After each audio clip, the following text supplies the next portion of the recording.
skydiving. This is amazing. Yeah, but you know what else is amazing? An iPhone 6S for just $49 at Metro. Really? Imagine streaming all the way down with that amazing camera. I'm switching. That's smart. You know what else is smart? Parachutes. Switch to Metro and get an amazing iPhone 6S for only $49. Metro by T-Mobile. Phone offer requires port-in of number not currently active on T-Mobile network or active on Metro in past 90 days. See store for details and terms and conditions. Hello, everyone, everywhere. This is Bob Thibodeau with the Kingdom Crossroads podcast, and you are listening to Life Transformation Radio with my good friend Shawn Douglas. Be sure to subscribe to his podcast so you will not miss any of the upcoming episodes, and be blessed in all that you do.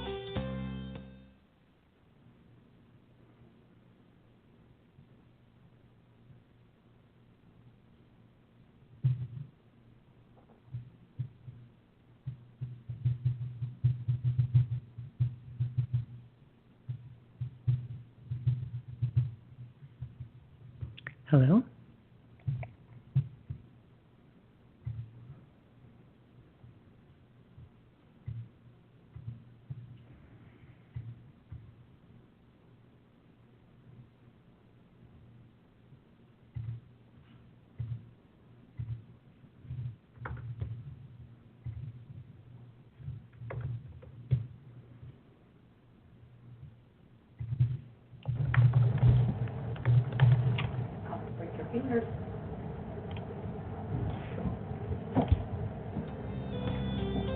Hello, everyone, everywhere. This is Bob Thibodeau with the Kingdom Crossroads podcast, and you are listening to Life Transformation Radio with my good friend Shawn Douglas.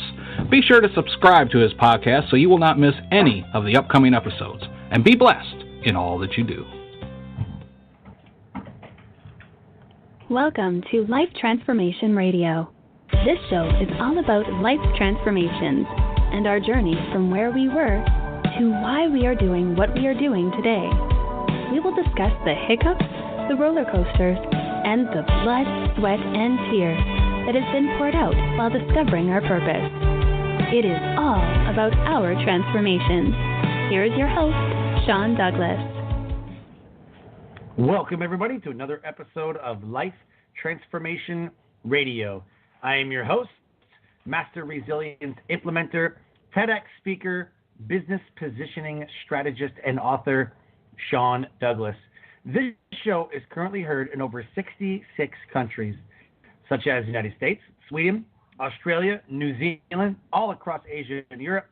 So I want to thank you to those who are listening from around the world. Life Transformation Radio is all about our transformation. Here is where we tell the stories of why we're doing what we're doing. We highlight that transformational moment that has changed our lives and how we use this to help transform others and elevate their lives as well. You can listen to us live right here on Blog Talk Radio Network at 5:30 p.m. Eastern Time. You can also join our Facebook community, Life Transformation Radio Community. I ask that you subscribe and rate and review the show wherever you're comfortable listening to podcasts, such as iTunes, Stitcher, Spreaker, TuneIn, Player FM, Radio Public, Overcast, CastBox, the Google Play Music app, or right here on Blog Talk Radio. On the show are entrepreneurs, speakers, business owners, coaches, podcasters, authors, amazing people who are impacting the world around them. And my guest today does exactly that. If you have any questions for any of the guests, this is a live show, so you can call in at 657-383-1109. Again, the number is 657-383-1109. So I'd like you to welcome my guests at this time, Alisha Park. Alisha, how's it going? Are you with us? Alisha, are you here?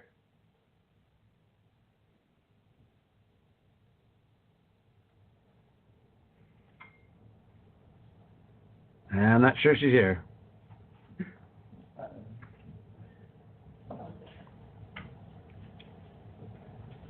Alisha, are you with us today? Well, while we get Alisha back on the line, the episode is titled Healing from Within with Alisha Olivier Park. Alisha, spiritual teacher and mentor, was born in Berkeley, California, and raised on the island of Hawaii. Alisha uses the wisdom she has learned in her inner journey as a catalyst to serve humanity. Her passion is guiding people through their journey of personal transformation. Alisha trained and worked alongside Dr. Deepak Chopra as a lead teacher and as director of seminars for the Chopra Center in Carlsbad, California. Following that work, Alisha combined the wisdom gained from her journey and as a mentor to hundreds of people to develop a one-of-a-kind personal transformation course called Healing from Within.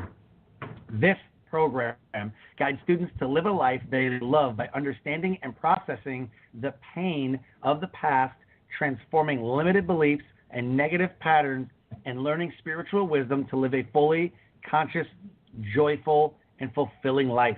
Alisha lives in the jungle of Costa Rica with her husband and 2 children. She travels the world to share wisdom and inspiration, and when at home, leads retreats in the stunning, untouched nature of Costa Rica. Inside of the show notes are the websites that you can get a hold of Alisha at, is AlishaOlivierPark.com, and look her up on Facebook. She's amazing at what she does and has a wealth of knowledge that she enjoys sharing. So, welcome to the show, Alisha. Hey, Shawn, how are you? I'm doing amazing. We got everything working. We're ready to go. And just reading your bio, I am pumped for what you're going to share with us. I'm excited, too. I've been waiting for this since the new year. I had you on my calendar, and I thought this is going to be really good. It's going to be amazing. The fact that you even got to work with Dr. Deepak Chopra to me, that is amazing because I've heard of him on different podcasts and watched some of the videos and like completely inspiring to me. Absolutely. Oh, my gosh. Yeah, he inspired me for many, many years. I had the honor of being able to work by his side for 5 years as the director of seminars at the Chopra Center. But he also, more importantly for my life path, he trained me as a teacher. And I got to learn not only from him, but from the greatest spiritual teachers of our time. You know, Wayne Dyer, Eckhart Tolle, Don Miguel Ruiz, Debbie Ford, all these incredibly rich spiritual teachers. I got the benefit to basically, travel and direct the seminars and teach alongside of them and learn from them. So I feel very, very blessed to have those be my roots. That's how I got my PhD in spirituality were from the greats. Nice. So I want to ask you, and I love asking this question to all of the guests because the answers are so different. But what is your deep why for what you do? Well, for me, it comes from my own personal experience. So I know what it feels like to feel lost. I know what it feels like to be confused and afraid and really feel like I didn't have the answers that I was looking for. And so for me, unfortunately, like so many others, I started to look outside myself for these answers.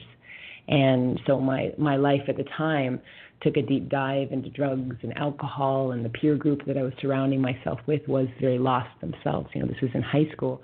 But for me, it was such a scary time of my life, and I didn't really know who to turn to or what to do. And it was my mother, actually, that redirected me back onto my path, thank goodness. Oh, wow. And she did so by bringing me a book into my room one day. And she just walked in and she said, "You know what, Alisha?" She said, "I'm done. I give up." I said, "What do you mean you give up? What are you giving up on?" And she says, "I give up on you." And I was like, "What are you talking about?" Just hearing those words from your mother, it was just like, I couldn't even believe what I was hearing, and it really struck me. And I said, "What do you mean? You can't give up on me. You're my mother. You're not allowed to do that." All right. And she said, "Alisha, I can because you have already given up on yourself." And for me, that really, really stood out in the middle of this chaos and mess that I was in. That really stood out to me in my mind that I had given up. I had given up on looking for the answers inside myself, and I was instead directing my attention outward. And it got me very lost and confused and in a very, very dark, deep, hurtful place. And so she said, but I'm going to give you one last tool. And she handed me this book. And she turned and walked out of my room. And I just sat there. I couldn't even believe what just happened. And thank goodness, because it really shocked me enough to wake me up. And I looked down at the book, and it said The 7 Spiritual Laws of Success by Deepak Chopra. And I opened the cover of the book, and my mother had written in it, as she does all books, and it said, Alisha, if you can learn to apply these lessons, these laws to your life, there's nothing that you can't do or be. And it really, really stood out to me. And so I dove in and redirected to these spiritual laws that are, within us and reawoken that. And so for me, that's my why. It's because I've been there and I know what it feels like to be so incredibly lost. And I just feel so passionate about being that guiding light, like my mother was for me, for others. Right. Wow. I really appreciate you sharing that. And it's kind of similar. My mom had given me a book at one of my darkest times. It's called The Power of Positive Thinking by Norman Vincent Peale. And it was one of the first times that I had ever really picked up a book. I read some other stuff, none of the books that we think of, And I read the Power of Positive Thinking. And it really started to reframe my mindset as maybe this isn't as bad as it seems, So, yeah, my mom had given me a book. She says, you need to read this. I see where you're going. I see, I like how parents, great parents, whatever, can do that, Mm-hmm. Yeah, it's so important. Now as a mother myself, I have 2 young children, and now I know that was just mother's magic, right? She hadn't given up on me. She just needed to shock me awake. Right. And so she definitely did her job. She fulfilled her role. And I love that as a spiritual teacher and mentor. It is one of the greatest honors to be able to walk by people's side and to inspire them to really truly live a life that they love and to be able to really express their best selves. No, yeah, 100%. I think that a lot of people sometimes get bogged down in that, expressing themselves, like you're saying right now, the fear of judgment, the fear of I'm not going to be good enough. Or I know people that are afraid of success. I can't be too successful because then I won't know how to handle it, or I won't know what to do, or maybe I'll fail. So what do you tell people?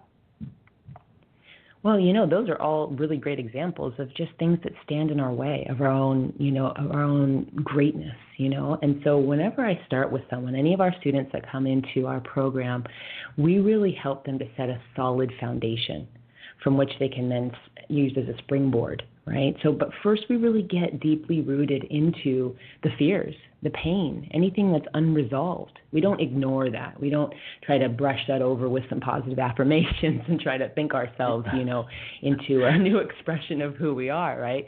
So, right. We're not afraid. Me and my team of mentors, we're not afraid to go deep, to be real, to be raw, to be vulnerable, and we really hold the space for other people to be able to do the same so that they can face those challenges that you're talking about. Because you could be equally as afraid of your failing as you are of success, like you said. And it's how do you navigate the terrain when you don't even know which way is up here? Right. And so 100%. that is that's the starting point. We have to look at what's holding people back. We have to look at their deepest pain. We have to see how they're numbing themselves, why they're numbing themselves, so that they can really start to feel whatever it is that they're avoiding, because in that holds a key for them. And so we have a saying, and I learned this from one of my teachers, Debbie Ford, when she was alive, and she would say, you have to feel it in order to heal it. Mm-hmm. And I absolutely live by that, teach by that, and it's so true. Absolutely.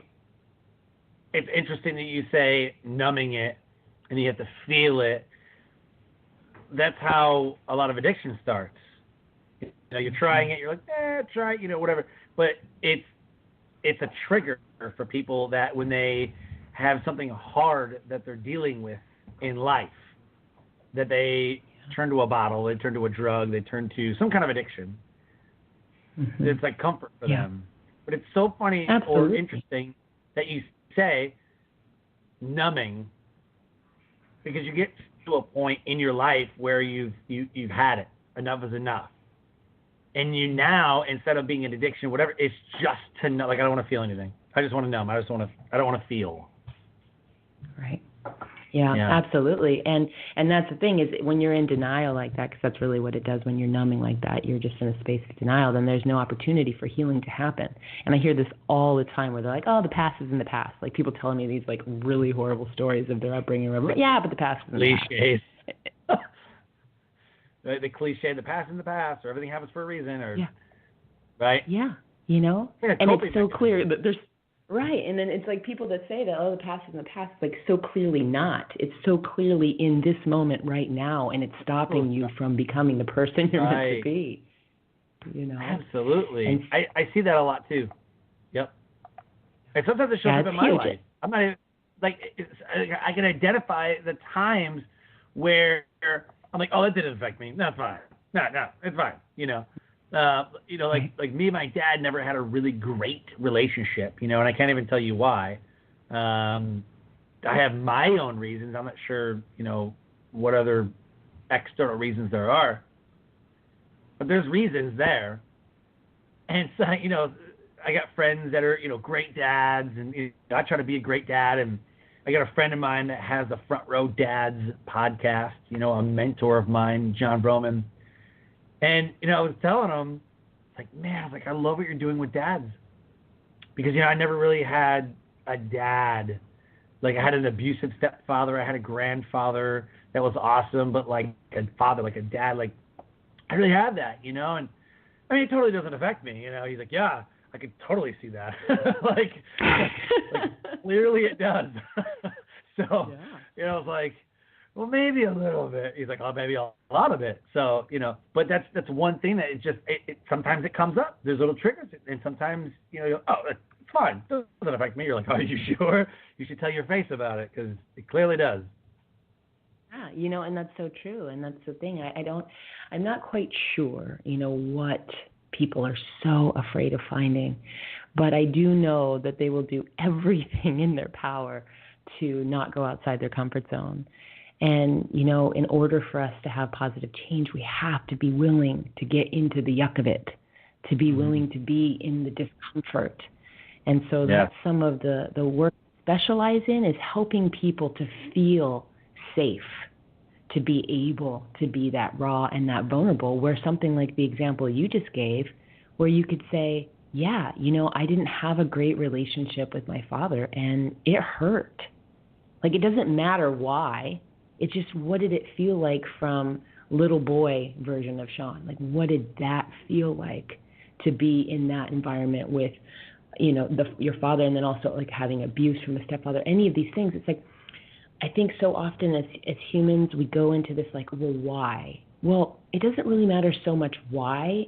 It's how did it feel to you? Like, it doesn't matter, are these facts? It's like anybody will tell you, if you're looking at different eyewitness statements, like no two people see the same thing happen, no matter what it is. You know, they could both be standing on a street corner and see an accident, and everyone will have a different interpretation of what happened, because we can only see life from our own perception.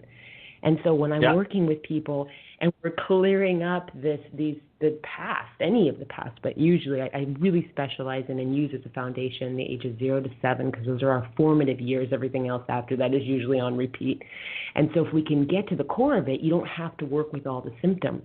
Like, get to the root, and then you don't have to try to work with like why you're not sleeping well, or why you're afraid to be in a relationship, or there's intimacy, or why you're afraid to fail or succeed, or whatever. You don't have to look at every single one of these ailments or symptoms. You can get to the root of what it is, heal the root, and then all the symptoms are alleviated from that point.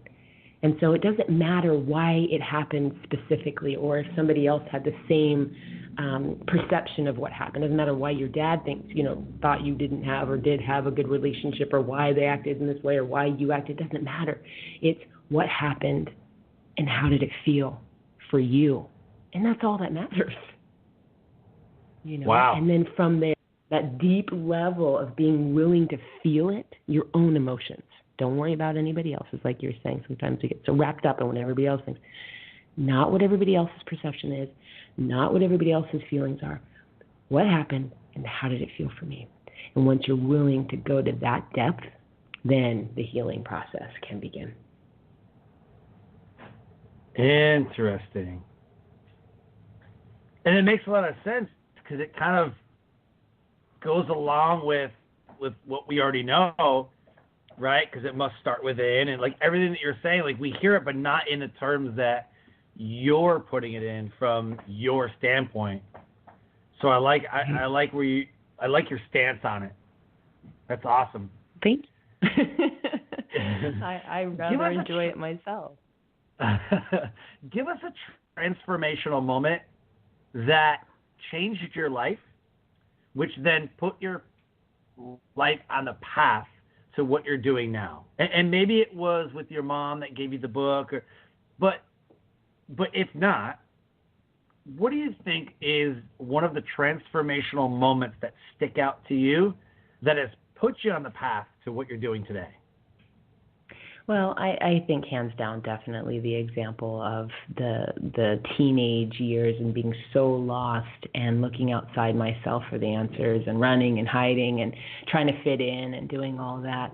And then having my mom, wake me up. That was definitely the most life-changing moment for me, like the biggest kind of pivot that I made in my life, and it put me, I think, back on my path because I've just been really spiritual by nature, just even as a small girl, and so it was kind of like the redirection back home for me, and that was huge. At the time, I even dropped out of high school. It was my junior year of high school, and I dropped out of high school, and I was like, I'm done. I'd given up, literally, clearly had given up, like hopes on myself, and then it was like that moment where it like all came rushing back, and really what it was, so that it wasn't the book that changed my life.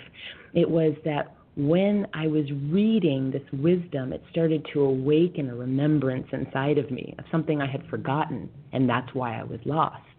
And so I started to wake back up and to remember, and so that put me back onto my path, is that innate wisdom within. And that's when I re-enrolled in school my senior year, and I completed, you needed at the time, you needed 22 units to complete high school. And I still had 11 left and just 1 year to do it. Half of it was still remaining. And I just focused. I put my head down and I focused and I believed in myself and I connected inside of me to my potential. And I will never forget walking across that graduation stage. And there was kind of like in the audience when they said my name, like, oh, she graduated? It's like the last they had maybe heard of me was that I had dropped out of high school. I was just like, troubled teen. And then this, senior year was really about me really focusing on my path and getting back into it. And then for me, it was so transformative for me because I showed myself what I'm capable of. And that doesn't just apply to me. And so that sparked a passion of like, wow, if this is what I'm capable of, this means that every single human being has the potential to go from their deepest low to their true potential. And then again, that was just the starting point for me because it just kept going from there. But that was definitely the biggest transformational moment as far as my life's path. And that's where I've been ever since. And interestingly enough, then, 10 years later, is when I started to work at the Chopra Center with Deepak Chopra. So it came full circle. 10 a decade had passed, and then here I was working alongside of him. Yeah, no, that's awesome. Very, very cool. I love. I keep going back to me. Like, I graduated high school barely. Lost with a 1.9, 2.0. Everybody's like, man, I don't know about the. Even I'm looking at my credits, I'm like, I don't know. I mean, like because my school was split up to where half of it you were in school and half of it you were like a technical center, like an education center for auto mechanics, building, computers, welding, whatever. Right? It was like a trade center, really. And I was in the automotive class, but I wouldn't even go. Like, I would just skip, and then be out with my friends doing stupid stuff and causing trouble. And, so when you're like, graduate, walk across stage, whatever, like, literally people are like, dude, I can't believe you graduated. Like, I don't even know how you did it. Well, thanks. School for me just wasn't fun. I watched bullies. I played sports, and I was like, I just kind of hung out with everybody. Like, I wasn't the guy that was like, oh, no, you have glasses and a bow tie. Like, I can't even talk to you because they hurt my image. Like, I was never like that. I was the person who was kind of just friends with everybody, but then I had a lot of enemies too, and they were the people that, like, I can't believe you hang out with that guy. I'm like, I don't hang out. I mean, we just talk. Like, I don't know, we'll see each other in the hallway. Like, hey, what's up? How's it going? But we're not, like, best buddies and, like, eating dinner with our family, like. But it was so weird because they would get mad at me for wanting to talk to whoever. Like, you can't talk to him. That guy's a nerd. So, I don't care. So, I don't know. High school for me just, I don't know, it wasn't fun. Playing sports and, like, I don't know. I'm not consulting the Pythagorean theorem on life-altering decisions. So, it's kind of hard for me to push school, like, on my kids. One of my kids are homeschooled. And then another one, she's like, well, I want to go to school because I have a lot of friends. I'm like, well, I mean, yeah, I get that, but you're really there for the education, But she's a popular kid, and, like, that's cool, whatever. But, again, it's like, I don't know, we need to revamp the schools. I feel like we need to revamp the schools, right? Because, I mean, we're not teaching mindfulness. We should be teaching mindfulness. We should teach, because most of the, like, literally, in the area that I'm in North Carolina, South Carolina, North Carolina, Georgia, Tennessee, Kentucky, like this whole region, right? It's kind of a lower income areas, right? I mean, it's not like California and New York and, like, New England and stuff, right? So most of the kids, like, on free lunch, reduced lunch, where I live, there's a lot of military families, stuff like that. And you'd be surprised at how many kids that I know are going to the school on Monday to get their meal because they didn't eat over the weekend. Like, I literally spoke at a school nutrition association in South Carolina, and they said, they were like, we started a backpack whatever. They would hand out backpacks to the kids that they know aren't going to get food, and then they bring the backpack on Monday, and they're like, yeah, we ate all the food, and, like, thank you so much, because they know they're not going to get food. That's crazy.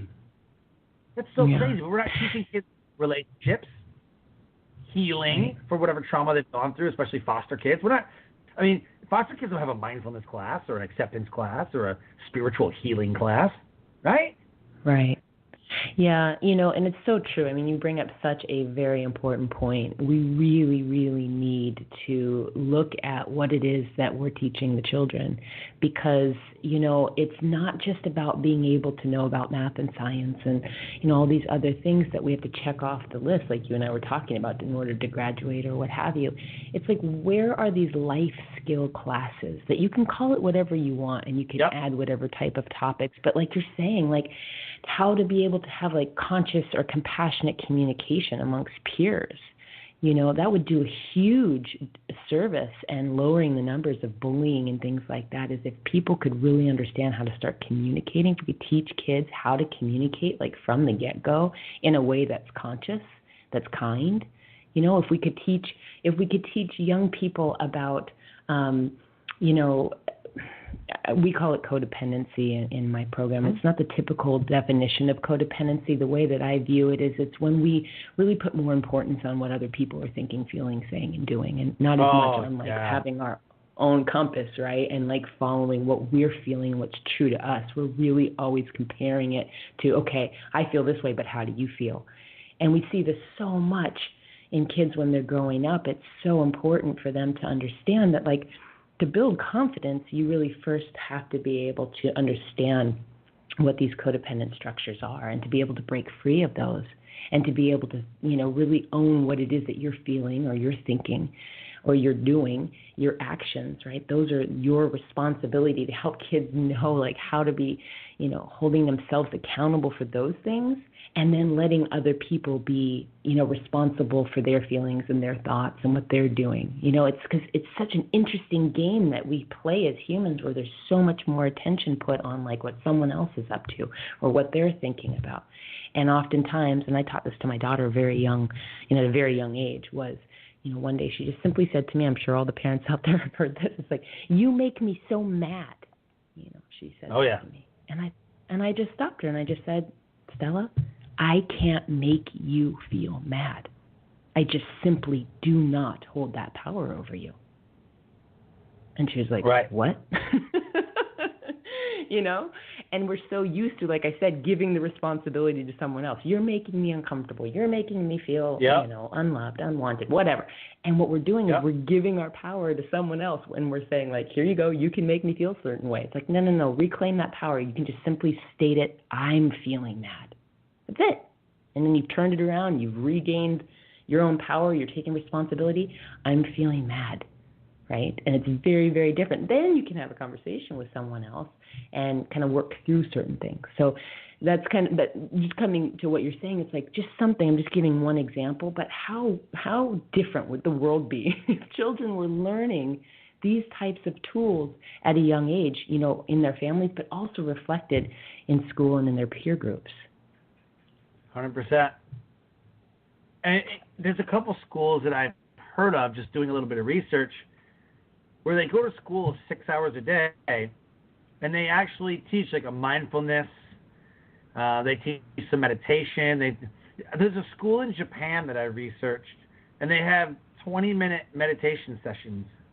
And it says their test scores after implementing these 20-minute meditation sessions almost doubled. Doubled. Like, that's insane. Absolutely. Just from 20 minutes, absolutely. getting in touch with yourself, I'm like, that is awesome. And I and guess Sorry, go ahead. No, it's a fine.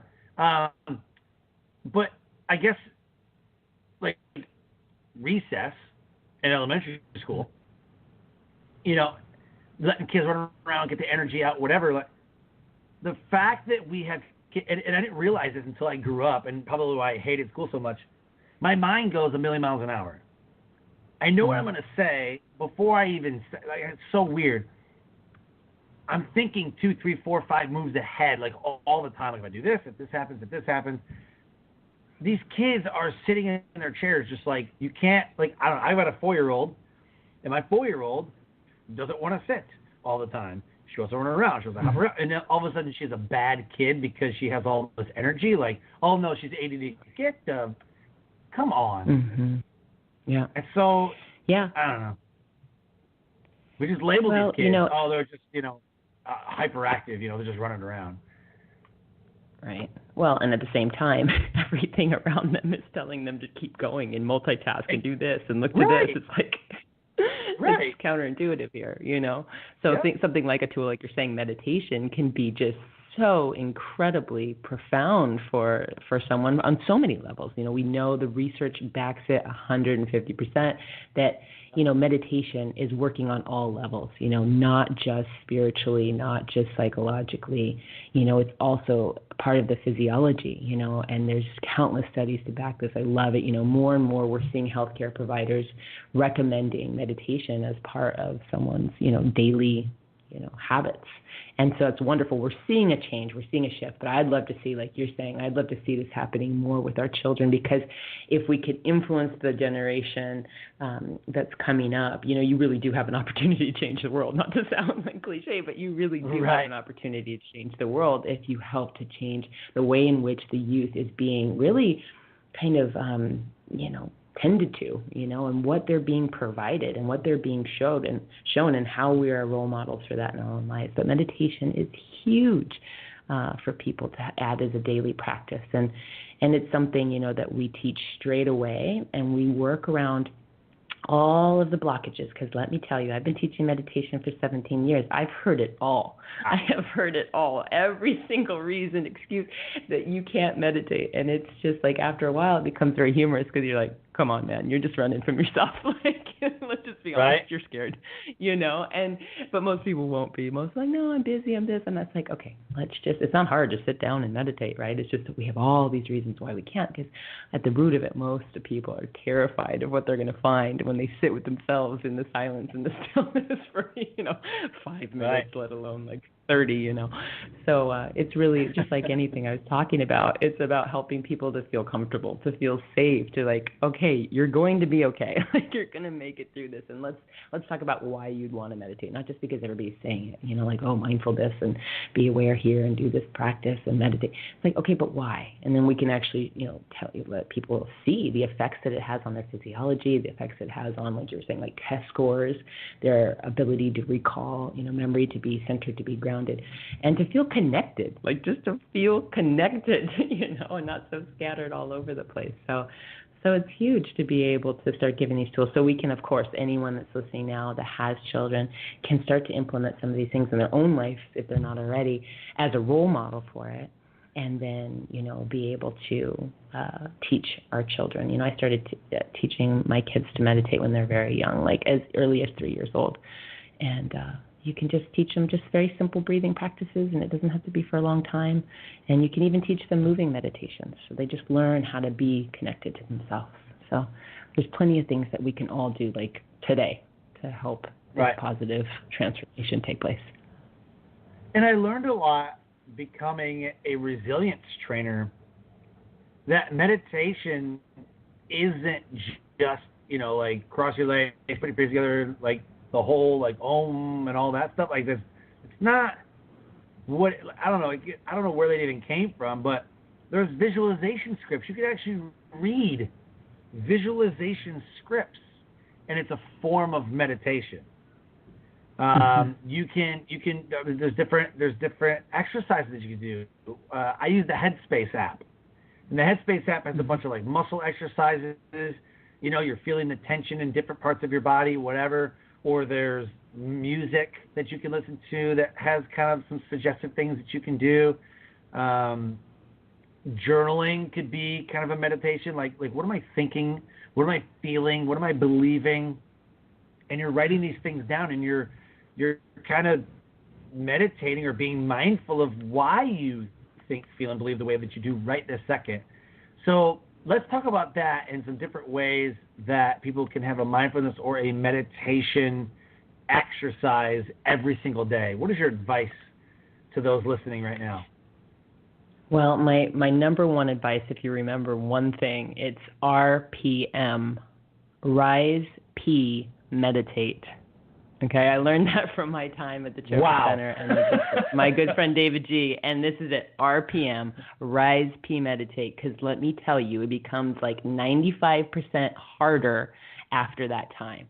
You start checking your phone, you start making breakfast for the kids, you head out, I'll do it later. Later never comes, let me just let you know that. So if you want to have a consistent, which is the key to meditation, a consistent meditation practice, it's just like working out. You don't just do it once a month and be in tip-top shape. This is something that is a constant practice. That's why we call it the meditation practice. It's a practice to be mindful, just like you said, not just when you're sitting still, it's when you're in your meetings. It's when you're raising your children. It's when you're, walking the dog, doing the dishes. Like you get to practice this mindfulness or this consciousness, this being a witness to, and then your whole day changes from it. So RPM, first thing that's most important. It's first things first. Do not let yourself fool yourself. There's nothing more important than setting the tone for your day by connecting to yourself and to whatever it is that your faith, if you have any faith-based system or anything, it doesn't matter, whatever it is, the universe, spirit, God, your breath, whatever it is. And take that time. It could be in nature. It can be wherever you want. Keep it simple would be the next thing I'd say. Just keep it really simple. And just commit to that regularity every single day. And you can start out small. You can start with just sitting and breathing with your eyes closed for 3 minutes. And then just see what happens for the rest of your day. You can never really tell if your meditation practice is effective by the experiences you're having in meditation necessarily, because your mind changes from day to day. There's influx and of thoughts that comes in at certain times, or maybe you're under different stresses or what have you. But, when you look to your day-to-day experiences and see how they start changing, where you're like in traffic, for example, and you're not quite as heated about it, you're just like, well, I'll get there when I get there. It's like, oh, that's directly correlated to you being willing to sit and change your physiology and center yourself and just bring a little space into you, you know? And you'll see it in your relationships. You'll see it in your, responses. And that's how you know if your meditation practice is working or not. It's by, the actions outside of meditation, in fact, not necessarily meditation itself. Because you could sit down, we all have like 70,000 thoughts on average day. So you're not going to just sit down and close your eyes and stop your thoughts. Like, good luck, have fun with that. Best wishes. It's not going to happen. I don't care what app you're using or which guru taught you. You're not going to be able to stop your thoughts. But what happens is you start to learn to focus yourself. Your mind becomes a tool that you can utilize versus the other way around of like being used by our own thoughts, right? And being able to actually direct. And so I'll just give one last simple thing here because people like stories and you can remember things. But, I think of the mind like a puppy. And it's like when you first get a puppy, you've got to potty train it. When you potty train the puppy, it's like the puppy pees on the carpet and then you take it somewhere else, you redirect it and you say, no, here, right? Not here, here. And you have to do that however many times. The puppy pees again. Okay, not here, here. And you have to keep doing that until, well, lo and behold, one day the puppy goes potty where you want it to, not all over the carpet. But the thing is if you bring that puppy home and you just get kind of like, the puppy just keeps peeing on the carpet. It's not working. I'm not going to redirect it. Well, then you have a full-grown dog that will pee on the carpet because that's all it knows. And our mind is like that. It will go all over the place if we let it. But if we sit down, close our eyes, focus on our breath, and any time we find ourselves going away, right, to some thoughts or what we're doing later, what we did before, or feeling in our body, whatever, we just go, oh, that's right, I'm thinking, okay, come back to my breath, breathe. So you just redirect it right here. Oh, and then you go away and start thinking about this. Oh, that's okay, come right here. And you just do that. However many times you have to do it, doesn't matter. Just keep coming back to the present moment, to the here and now, to the breath. And over time, you will find that you will strengthen your focus and you'll be able to concentrate your focus on what it is that you truly want to focus on, not just like all of the stuff that just, bombards our minds all the time. I love it. I love it. So for those listening, and those who are listening to the replay, I want you to catch us live. But for those listening live, if you have any questions for Alisha about what we're talking about, you can dial in at 657-383-1109. Again, the number is 657-383-1109. If you have any questions about the meditation, mindfulness, healing, anything that we're talking about, I'd love for you to dial in. The team is standing by to field your calls. So moving forward, let's talk about your transformational course, Healing from Within. Talk to us about that. Well, that is a course that I built from my own experience, my own healing journey, because when I started to realized there was things that were holding me back. This was actually a little bit after high school. High school played a part in it and all that. But after this, I realized there's things that are going on that I just was not aware of, and I need to uncover what those things are. And so I started looking to all the books and the teachers and the classes and all these things. And as wonderful as all those resources are and were for me at the time, it was a little overwhelming. There's just like so many different people's opinions and schools of thought on things and ways you could do things, and even meditation, like we're talking about meditation. There's like thousands of ways you can meditate, right? And so it's just like, oh my gosh, it became overwhelming, and I felt a bit scattered. And I just kept thinking, man, I wish I had a map and like a guide, like some way to just know, like, okay, let's figure out what's been going on, what's holding me back, what do I want to do, and what do I want to be, how do I want to live this life, and let's do this thing. And so it was really my own journey and having to find those things through these different resources, teachers, books, what have you. And what I kept finding was it seemed very similar to religion to me personally, because I got to experience a lot of religions growing up, which was really fun. But what I kept finding is like everyone seems to have like a piece of the puzzle, but I was having a hard time like putting the whole picture together. Or a lot of spiritual teachers will just focus on like one area, whether it's yoga or meditation or inner child work or shadow work, or they'll just like focus in on positive thinking or affirmation, manifestation, whatever it is. And so there's two things that happen. Some people just, it's like, they get so specific in only one thing, and they can only take you so far. And the other thing is people get really scattered because there's like all these people talking about all these different things. And so I really wanted to have a place where I could go to like heal. And I don't even mean a physical location. I just mean like I needed to find this place inside myself and be able to, I was looking for like a mentor, right? And so I didn't find one person necessarily. So I had all these different teachers. And as I mentioned, I had this incredible, blessing in my life that I had all these teachers at my disposal. So I just learned from all of them, everything that I could. And then I would digest it and I would take it in and decide like what it fits, what doesn't fit. And what I found was that at the end of my own journey, I had a map. I had a map of healing from A to Z. And I wanted to share that with other people so that they didn't have to spend a decade or two trying to figure it out. And so that is when I created the Healing from Within program, and it just happened very organically. I just started working with students and helping them in their lifestyles in different areas, and then it all came together in a cohesive program. So now Healing from Within, inspired by my own journey for healing and transformation and self-mastery, I have now trained a team of mentors that have been in the past dedicated students that then went on to study and be trained as mentors with me. And so me and my team, we help people from all around the world. And the great thing about this program is it can be done anywhere you are and anywhere we are. So it's really nice. It's flexible for our mentors. They can travel the world too and be mentoring and be on our webinars because everything can happen at a distance. All of our webinars that happen live each week, or that I lead and mentor people live and teach, those happen online, so you can always just log in. The one-on-one sessions that you have, because it's really important that each person has a personal guide to take them through this process, right? That mentor is that teacher that helps you to really take the steps to becoming your best self, And so you have that one-on-one mentor. You have the peer group, which is on the webinars and in this community that you're meeting with twice a week.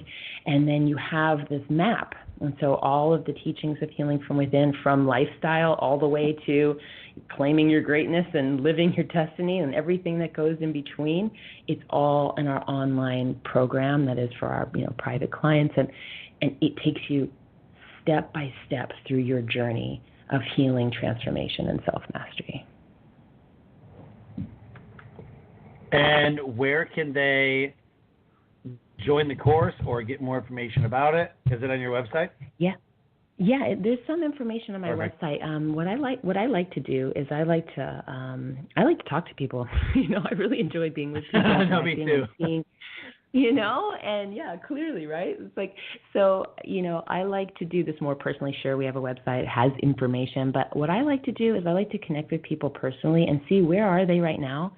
What is it that they want? What have they been struggling with? And, if we're a good fit to help you, because that's really important, or it needs to make sure that we're the match for you, because if not, I have this beautiful network of, people that can help in all different ways. So I want to make sure we're the best fit, but let's just assume that you are the best fit for our program and us for you.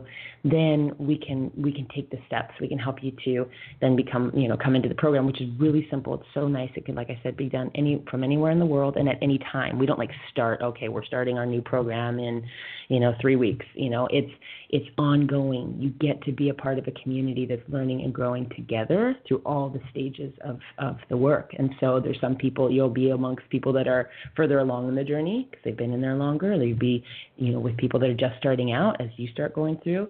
So it really creates this very supportive environment for you to be held accountable, to be supported, and to keep showing up.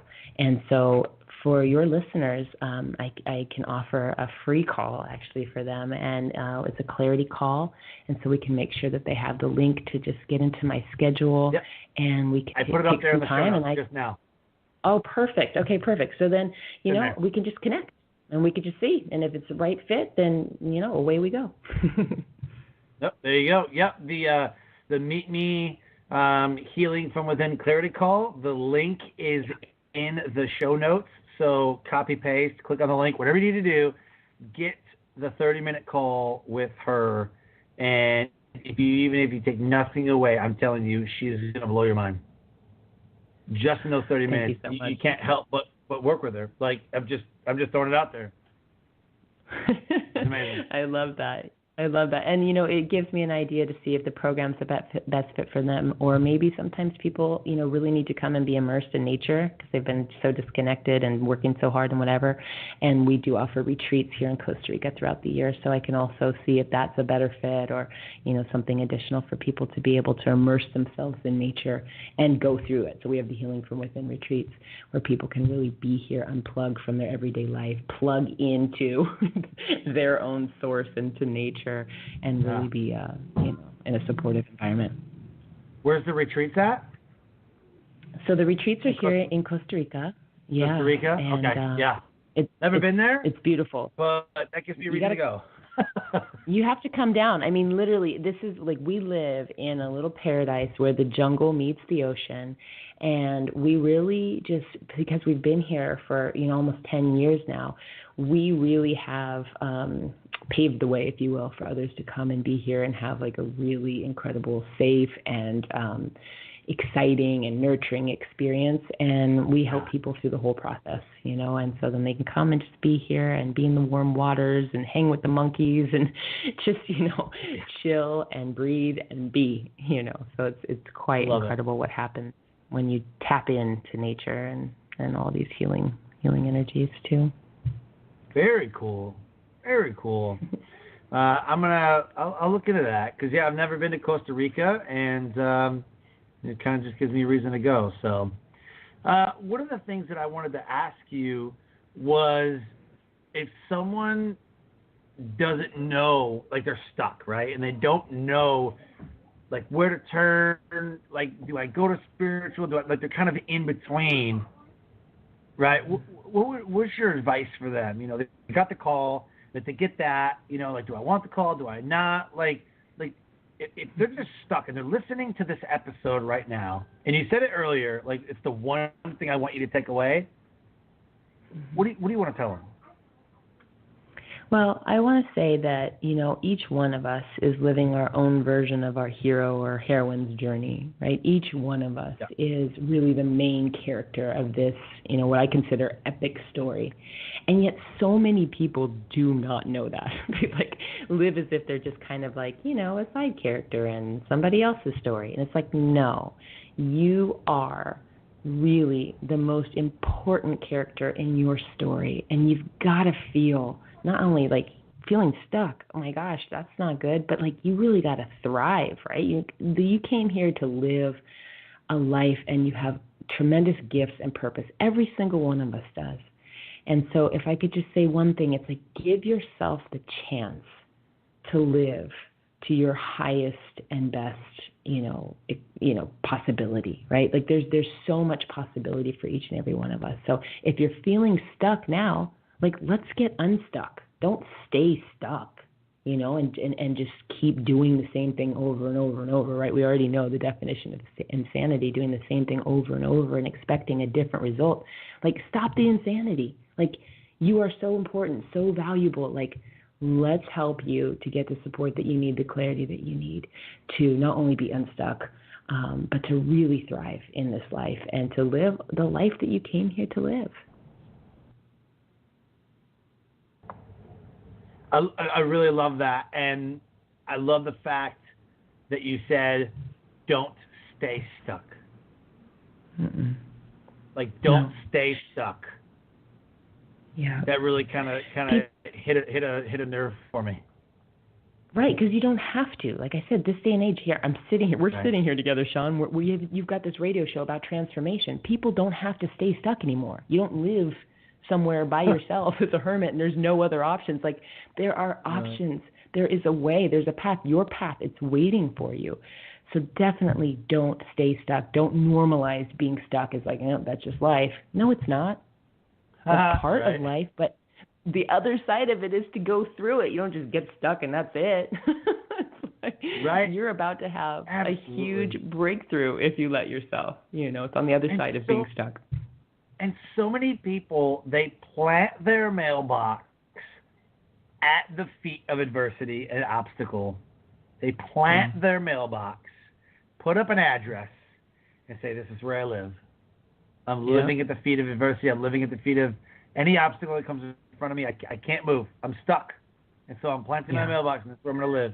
And it's just not true. It's the stories that you tell yourself. It's just not true. It's not. Yeah, absolutely. And that's the thing. And going back to how we started this conversation, the reason people do this, though, just so that we can kind of get some clarity around this, the reason people allow themselves to have false limiting beliefs like that is because of their wounding. So each and every one of us, like I said, we have a core, we have a root, right? And the work that I specialize in is getting to, like, what is your core wound? If it's not healed already, if you haven't fully processed and gone through everything, from your past, then it's still there and it's affecting your day-to-day, as you and I spoke about in the beginning. So each and every one of us has a core wound. No matter how big or small you think it is, it's core wound. And attached to that core wound is a core belief. And that belief is false and limiting. So, for example, if someone has an abandonment wound because one or both of their parents were not present during childhood, that abandonment wound can lead them to the false belief that I don't matter, or people are going to leave. If I let myself love, people will leave, or, any number of beliefs. But you know what the thing is they're not true. It's not true that we're not important, that we don't matter, that if we love, people will leave us. But the thing is it becomes a self-fulfilling prophecy, because when a wound goes unhealed, it wreaks havoc on the entire system. And then from then on, we just literally set ourselves up and are attracted to, like, people that literally will leave because we're attracted to that kind of energy, right? So it's like we have this wounding of abandonment. We have this belief that if, people will leave, and then we are innately attracted to people that remind us of mom or dad, that parent that was missing. And then it happens again. And we just keep re-wounding ourselves. So I'm just here to say, like, you don't have to do that anymore. Like, the wounding can stop here, right? The pain, it really, truly can be felt into, resolved. You can move forward. And each one of us has that freedom, that right. It's our birthright to be able to do this. And this is really, it's an incredible journey. And if you could allow yourself to be supported and inspired and have a clear path along the way, like, isn't that better than just sitting around being stuck or, continuing this cycle of wounding and self-fulfilling prophecy of creating what you don't want, Absolutely. So, people have options. We're here to help. Definitely. So I really want to thank you for coming on the show. This was amazing, tons of value. And you're right, people do not have to stay stuck. Like, there is another way. Even if you don't believe there is, the ones that want to help you, we believe that there is another way and there is a better way, and you do not have to suffer, and you do not have to stay in the same state that you are currently in. So, Alisha, I want to thank you for being an amazing guest on Life Transformation Radio today.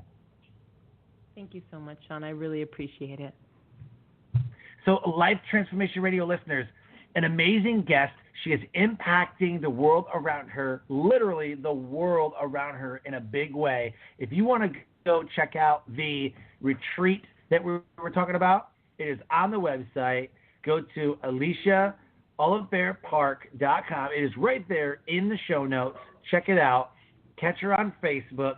If you want to go, have an excuse to go to Costa Rica, this would be the best excuse to go to Costa Rica, is to come and join her in the retreat. If you want a call with her, it is also in the show note. Use the Meet Me link, the Healing from Within Clarity Call link right there. Click on that. Schedule your time with her, and I promise you it will be well worth it.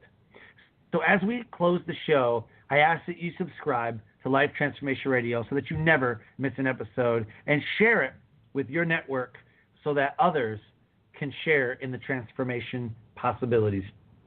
I ask that you rate and review the show so that we know how we're doing, and let us know if any certain guests should be on the show. We're always looking for guests. So if you know of a guest that would be a great guest for Life Transformation Radio, please send me a message. We'd love to hear from you. As we close, I always say, live your brand. Find opportunities every day to live out the core values that you hold deep in your heart. And I call this living your brand. So until next episode, live a great life. Skydiving. This is amazing. Yeah, but you know what else is amazing? An iPhone 6S for just $49 at Metro. Really? Imagine streaming all the way down with that amazing camera. I'm switching. That's smart. You know what else is smart? Parachutes. Switch to Metro and get an amazing iPhone 6S for only $49. Metro by T-Mobile. Phone offer requires port-in of number not currently active on T-Mobile network or active on Metro in past 90 days. See store for details and terms and conditions. Skydiving. This is amazing. Yeah, but you know what else is amazing? An iPhone 6S for just $49 at Metro. Really? Imagine streaming all the way down with that amazing camera. I'm switching. That's smart. You know what else is smart? Parachutes. Switch to Metro and get an amazing iPhone 6S for only $49. Metro by T-Mobile. Phone offer requires port-in of number not currently active on T-Mobile network or active on Metro in past 90 days. See store for details and terms and conditions.